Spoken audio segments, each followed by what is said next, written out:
Leviticus chapter 25. Ang pampitong taon. Nung nasa Mount Sinai si Moses, sabi sa kanya ni Lord, sabihin mo sa mga Israelites na pagdating nila sa lupaing ibibigay ko, dapat pagpahingahin ang lupain tuwing pampitong taon bilang pag-honor kay Lord. 6 years kayong pwede magtanim sa mga bukid, mag-alaga ng mga ubasan at mag-gather ng mga bunga. Pero sa pampitong taon, dapat pagpahingahin ang lupain para i-honor si Lord. Huwag kayong magtanim sa mga bukid o mag-alaga ng ubasan. Huwag niyong i-harvest yung mga butil na kusang tumubo after ng ani. At huwag niyong i-gather yung mga grapes sa di inaalagaang puno. Ito ay buong taon na pahinga para sa lupain. Pero sa taon na yon, pwede niyong kainin yung mga basta na lang tumubo sa lupain. Kayo ng mga alipin yung lalaki at babae, mga trabahador at mga dayo na nakatira sa inyo. May pagkain din para sa mga alaga niyong hayop at para sa mga wild na hayop na nasa lupain niyo. Lahat ng bunga ng lupain ay pwedeng kainin. Ang taon ng paglaya. Magbilang ka ng 7 years, bale 49 years lahat. Tapos, sa pang-10 araw ng pampitong buwan, sa araw ng pagtubos sa kasalanan, mag-utos ka na hipa ng trumpet para marinig sa buong lupain. Sa ganitong paraan yung gawing special at banal ang pang-15 na year at i-proclaim nyo ang kalayaan para sa lahat sa buong lupain. Ito ang taon ng paglaya para sa inyo. Babalik ang bawat alipin sa kanilang property at lahat ng lupain na ipagbili, isasoli sa dating may-ari. Ang pang-15 na year ay taon ng paglaya para sa inyo. Sa year na ito, huwag kayong magtatanim o mag-aani ng mga butil na kusang tumubo o mag-gather ng grapes sa di inalagaang puno. Dahil taon ito ng paglaya, banal ito para sa inyo. Pwede niyong kainin yung mga kusang tumubo sa bukid na di nyo tinanim. Sa taong ito ng paglaya, ibabalik sa bawat may-ari yung mga nabenta nilang property. Kung magbibenta o bibili kayo ng lupa sa kapwa nyo Israelite, huwag niyong dayain ang isa't isa. Ang presyo ng lupa ay ayon sa dami ng taon na makakapag-produce ng ani ang lupa bago yung susunod na taon ng paglaya.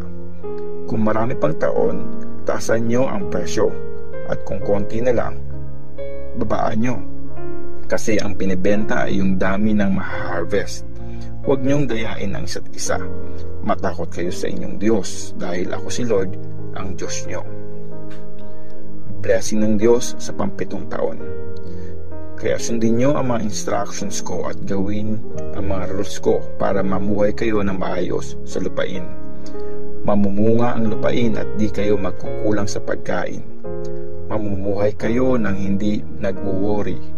Kung iniisip nyo kung anong kakainin nyo sa pampitong taon dahil di pwede magtanim at mag-harvest, huwag kayong mag-alala kasi i-bless ko kayo sa pang-6 na taon at magiging sapat yon para sa 2 taon.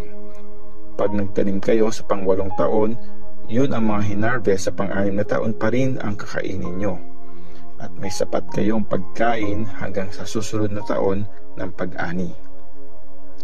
Pagsoli ng property. Hindi pwedeng ibenta ng permanente ang lupa nyo dahil akin ang lupain.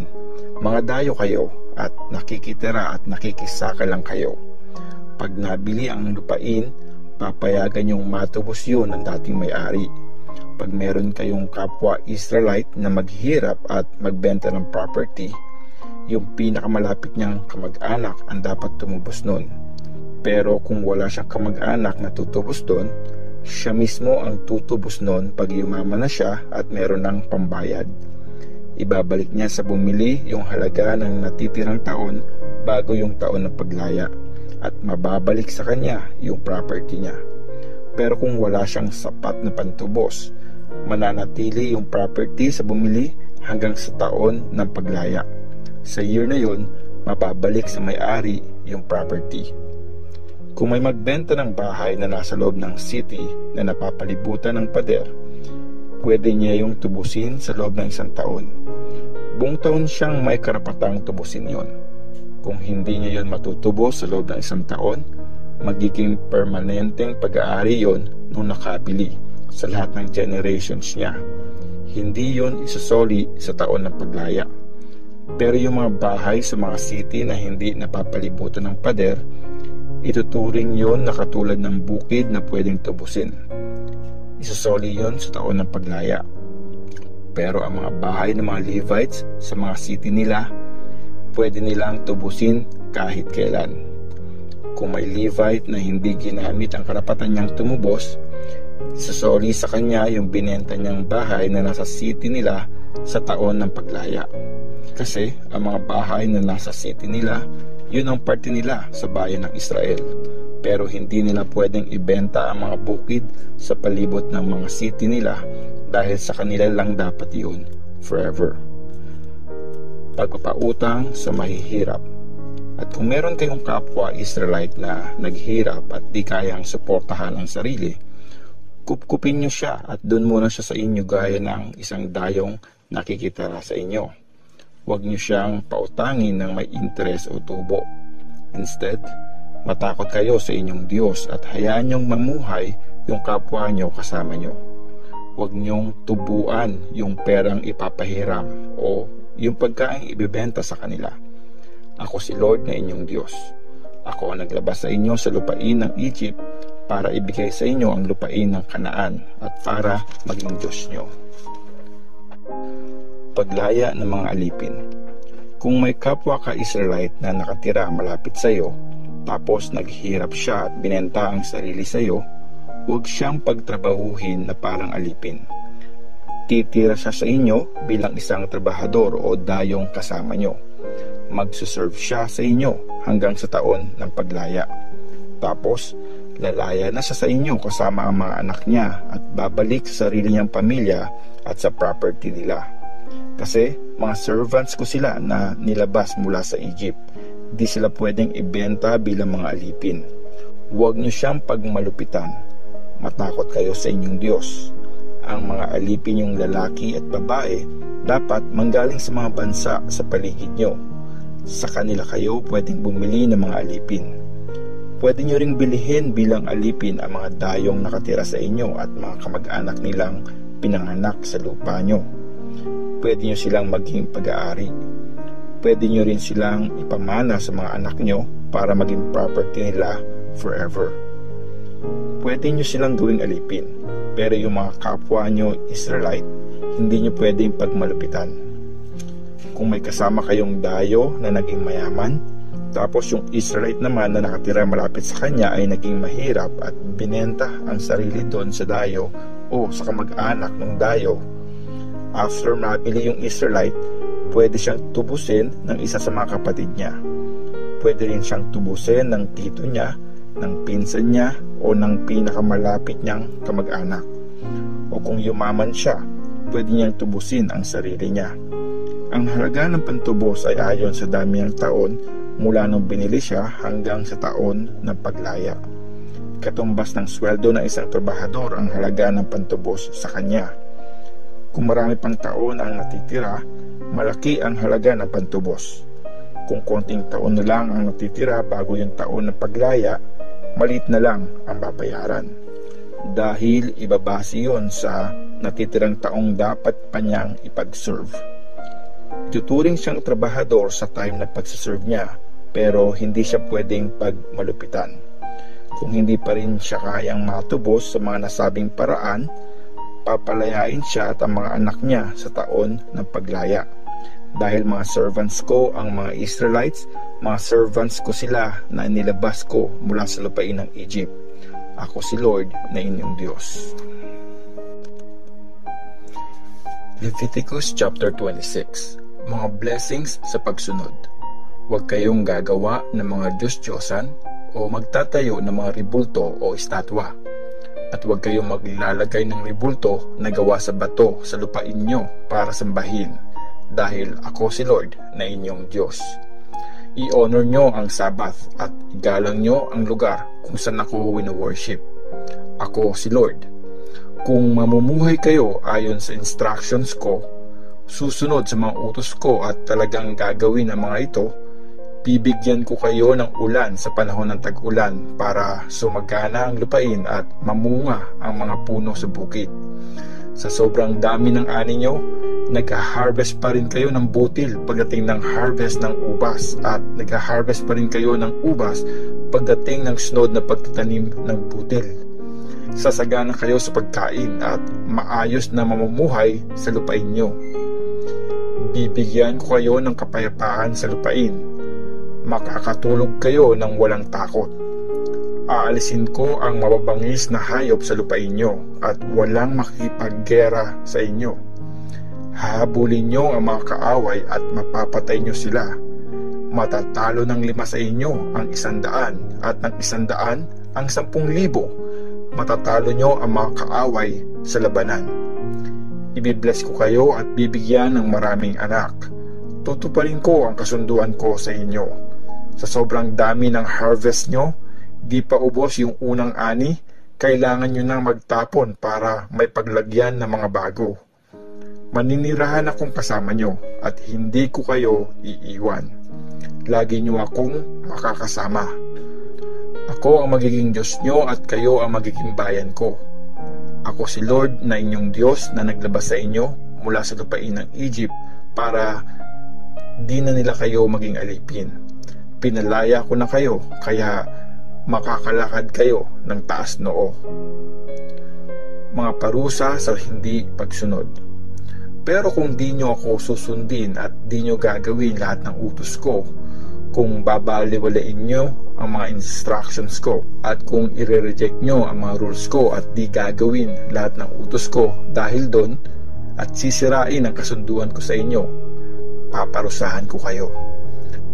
Papadalahan ko kayo ng disaster, nakakaagnas na sakit, lagnat na nakakalabo ng mata at dahan-dahang nakakamatay. Walang kwenta ang pagtatanim nyo kasi kakainin nyo ng mga kalaban nyo. Tatalikuran ko kayo at papatayin kayo ng mga kalaban nyo.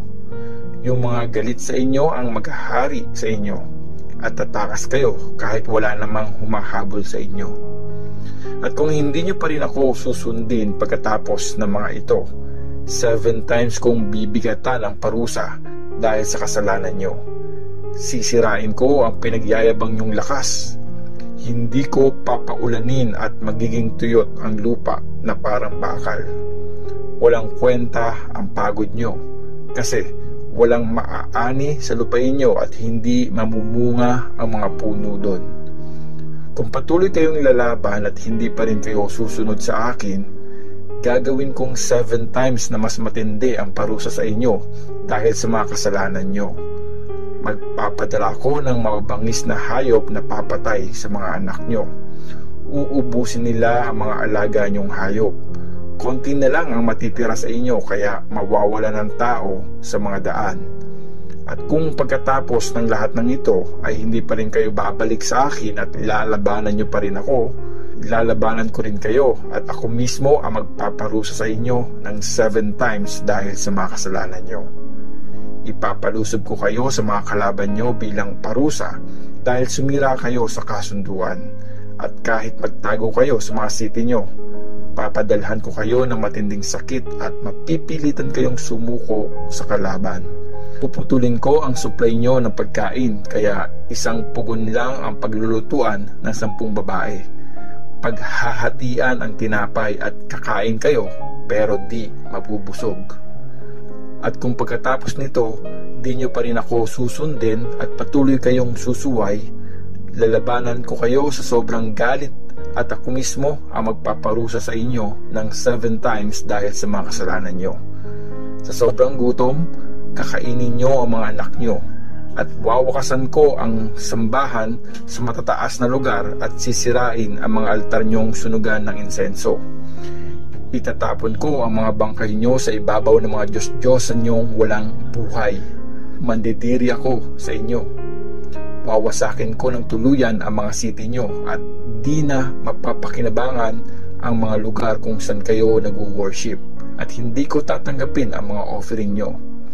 Wawasakin ko ng todo ang lupain nyo, kaya magugulat ang mga kalabang sa sakop dito, at ikakalat ko kayo sa iba't ibang bansa. ipapalusob sa mga kalaban at maiiwang wasak ang lupain at sira ang mga city nyo. Dahil doon, makakapagpahinga ang lupain habang walang nakatira at bihag kayo sa lupain ng kalaban nyo. Makakaranas ng pahinga ang lupain habang walang nakatira doon, makakapagpahinga yon. Di gaya nung time na nakatira kayo doon. Di nyo yon pinagpahinga kahit Sabath. Sa mga matitirang buhay sa inyo, gagawin kong mahina ang loob nila sa lupain ng mga kalaban. Kaya kahit sa tunog lang ng nilipad na dahon, mapapatakbo sila sa takot gaya ng tumatakas sa gera. Madadapa sila kahit wala namang humahabol sa kanila.